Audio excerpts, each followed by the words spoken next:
Nawaz from Success News. Today we have Kelvin Golding with us. Kelvin is a new editor to the Success News team. I'll let Kelvin explain what he will be doing for Success News. Kelvin, first of all, I'd like to welcome you to the Success News team as an editor. Can you please tell the audience out there what it is that you actually do? I know it's in marketing, so if you'd like to elaborate on that. Okay, well, I've spent the last 20 years working in marketing, for starting off with some major organisations like SmithKline Beecham on Lucasade, to then focusing more on smaller and medium-sized businesses, working with Apax and Nomura, the venture capitalists, to setting up my own company. For the last 17 years, I've worked in digital, including mobile and social media, and I now offer a service to small and medium-sized businesses where, for those who do not have a marketing department or an experienced or qualified marketer within the business, I, in essence, manage the marketing function of a number of companies, mainly around London, Hertfordshire and Bedfordshire. Okay, and I understand you've got a fairly reasonable high position within the Chartered Institute of Marketing. I'm a regional chairman for the Chartered Institute of Marketing, which is a privilege. It's one which you are voted into by your peers. In addition to that, I'm the Chartered Institute of Marketing Small Business Ambassador.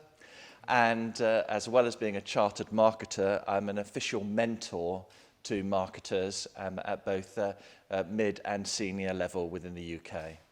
Your knowledge extends back quite a distance in the marketing sector. What are the sort of roles that you've played in the past in the corporate world in the marketing sector? Okay, well, very interestingly, and also I'm very grateful that within the world of FMCG, which is fast-moving consumer goods, where I started, they insist, and I don't know whether they still do it today, that all marketers on the graduate programme start off in sales. And I had the privilege of being trained professionally in sales, doing so well as winning a number of awards, becoming a sales trainer, and then moving into trade marketing and brand marketing. But following on from that, it's been a really exciting journey, really, as at the early stages of my career, the world of digital started. And in 1997, I launched a website which was the first one in its sector, which won some awards. And then I moved on to work with Apax and Nomura as their digital marketing manager within an incubator of businesses where we gained funding. So we had to pitch for the funding.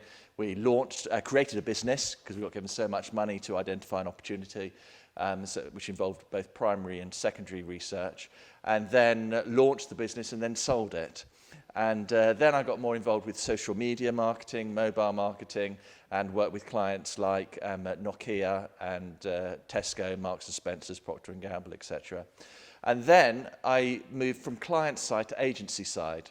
So I worked with a medium-sized advertising agency in London as their managing director, and we worked with clients like BMW and a whole range of other companies, including British Airways, etc., where we were managing their marketing communications and customer relationship management part of that, and that included digital. So I was involved with Gossard's launch of the first mobile SMS responsive campaign in the UK. I think that was in 2003, which got written up in Marketing Week, which was a huge success, sold out of stock within 8 weeks. And also then I moved, doing the agency work, I decided to move consultancy side. So it's like a spin-off of McKinsey, where I was working with FTSE 100 clients at board level, not necessarily with marketing directors, actually mainly with chief executives and managing directors of companies like Boots and Rolls-Royce and RAC, etc. And that work was focusing on communications and internal communications before I went charity side as a chief marketing officer for an international charity, and then decided, look, I love the small business area first. My father's been, for 50 years, successfully run a small business. I've been around small businesses and startups. That's where my passion is. So I set up this business called Marketing Outsourcing Team with the support and endorsement of probably the UK's most famous marketer, Professor Malcolm MacDonald. Wow. Kelvin, can you, for the benefit of the audience out there, elaborate a little bit more about the difference marketing and sales roles play. A lot of people get confused between sales and marketing. They either see it as one thing with two different names, others see it as two different sort of things altogether. Now, can you elaborate on that a little bit more? Yeah. So let me give you an example of one of my clients. They're a public limited company. They turn over about 15 million. They're in manufacturing, and they have never, ever had a marketing department or a marketing director. All they've ever had in their whole life is a sales director. Now, the sales director has been able to take the business so far, and all the marketing they've done is very much sales related. However, the reason they've brought me in, the chairman of the board of directors recommended to the board, they brought in a marketer, and I was called upon, is because there's a whole range of marketing just beyond sales collateral that needs to be dealt with and managed. And the biggest issue, and this is one of my passions, and this is one of my unique selling points as an individual, is a lot of marketers don't understand sales, and a lot of salespeople don't understand marketing. But once you bring them together, and the Chartered Institute of Marketing a couple of years ago did a paper on marketing and sales fusion, where we did some interviews with IBM as well, who are now changing their structures to be more marketing and sales orientated rather than separated. So when I worked in the good old days with Lucasade and Ribena, marketing was seen as the ivory tower and didn't really communicate with sales, and if they did, they just told sales what to do. In B2B, often it's sales driven and sales led. For business to business. So the key is, generally within any business, if you fail to plan, you plan to fail. So before you start doing your marketing and sales, really, from the business plan, you should put together a marketing and sales plan and strategy. And the important part, which is often missed, is in the strategy is what's called segmentation, targeting, and positioning. Now, the reason why it's so important, often missed by sales, because it's not sales' responsibility. Sales is often about closing deals. It's not necessarily the most profitable deals for the business. Whereas segmentation, targeting, and positioning is working out who the best customers are for your business and finding more of them. Okay. So am I correct in assuming that if marketing does a good enough job, the salesman shouldn't have to sell very hard to convert that customer into a sale? It's like being in this room where there's some radiators. You could say, or it has been said, that marketing is like a radiator that warms up the room in order to help the client buy ice, so to speak. However, the reality is, and there is a debate, because I'm a fellow of the Institute of Sales and Marketing Management, as well as a fellow of the Chartered Institute of Marketing, of where marketing and sales fit. And I strongly believe, and this is going to upset some salespeople, that actually under marketing, and I do lecture at a number of universities in postgraduate marketing, as well as for the Chartered Institute of Marketing and the IDM, if we just take the basics of marketing being product, price, place, promotion, now suddenly you can see why there's a difference between sales and marketing just on the 4 Ps, and amazingly they still are used, although the model's from the 1960s.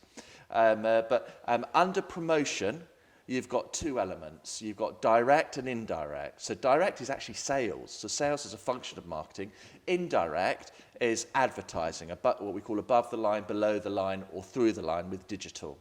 So in essence, if within an organisation they can get the sales operating in the right way, that doesn't mean sales doesn't inform strategy. It means it fits into the marketing and sales strategy. It works the best. And the result of that can be rather significant. So generally within SMEs, I'm afraid to say that about 50 to 70% of SMEs are using their marketing budget ineffectively. Part of the reason why it's not used more effectively relates to the strategy and focusing campaigns and activities and communications and developing the brand around the strategy rather than around some history. Because the customers you had yesterday aren't necessarily the best for you for tomorrow. And there's a saying which also says what you did yesterday won't necessarily worked for you, won't necessarily work for you today. Kelvin, can you tell me or elaborate for the benefit of the audience out there, what percentage of SME businesses out there are really making use of social media, and what percentage of businesses are just putting posts, putting blogs out there, putting pictures out there on social media, and don't really have a strategy behind it, and they just keep posting and blogging without any real end goal in mind? What I challenge you to do is to try and work out how much time each week or month and how much money each month is invested in doing the social media for your organisation, and then what attributable new business can you identify has come in over the last few months. Less than 30% of companies, small and medium-sized businesses that is, in the UK are doing social media correctly. Part of the reason is it's not about likes, it's not about engagement, although social media agencies, as well as email or marketing automation agencies, may sell you the story of engagement. At the end of the day, if as a business owner, it's about profit. So I work as a non-executive director for a number of small and medium-sized companies where I oversee all of the marketing, which includes social media. I do the training in-house, because social media needs to be done in-house. Nike have pulled all their social media back in-house, away from the agencies, and it's worked far better, as well as a number of other large organisations have done now. And oversee it so it fits into the strategy in terms of customer acquisition as well as customer retention. And unless you get that mix right, you're in trouble, because it costs 7 times more to acquire a new customer than retain an existing one. And therefore, social media is actually a very good tool for customer retention, but that is often missed. The word marketing is such a broad word. If SMEs were trying to reach out to their audiences, there are different channels like direct response, using social media, mail shots, sending out corporate brochures, sending out targeted multi-touch point letters to try and engage. What role does direct response still play, especially now in the digital age where people are still using postal to reach out to their target audiences? Well, absolutely. There's 2 points there. A recent survey by the Direct Marketing Association showed that direct mail is actually getting a better response rate than email marketing now. Direct mail definitely still has its place, particularly for B2B, business to business, and is enhanced when it's followed up with telemarketing activity. However, in regards to all the different channels, this is where what's called marketing attribution comes into place, in order to identify how you first connected with the customer, the communications that customer received before purchase, when they purchased, to see what are the most relevant triggers. So if, for example, the corporate brochure, which isn't actually involved in that process, then it could be argued that you need to spend less on a corporate brochure and more on another important area, which might relate to exhibitions or direct marketing, or to do with some email marketing or search engine optimization with keywords on Google AdWords, or what's working actually very well for small and medium-sized businesses at the moment is Facebook advertising. Look at this is the way to do clever or smart marketing, is to look at what channels you're using at the moment, and what business you can attribute through those channels. Use more of the ones that you're getting business from and spend less on the ones you're not getting business from, and try some other ones which you're not doing as a result. Okay, excellent. Kelvin, I know you sit on a number of companies as a non-executive. If somebody wanted to reach out to you and possibly have a chat with you in reference to the non-executive directorship within their organizations, how would they reach out to you? Do you have a website? Yes, quite easy. The website is marketingoutsourcingteam.co.uk. My email is kelvin@marketingoutsourcingteam.co.uk. The website's actually being redone at the moment from our point of view, but they can also connect with us through LinkedIn, or is it strategyday.co.uk? Yes, they can do, yes. Okay, Kelvin, I'm sure we can sit here and talk about marketing until 2016, 2017, 2018 and so forth. It's an interesting subject, and it's a subject that every entrepreneur, regardless what level of their journey they're at this moment in time, needs to learn and understand in order for their businesses to grow.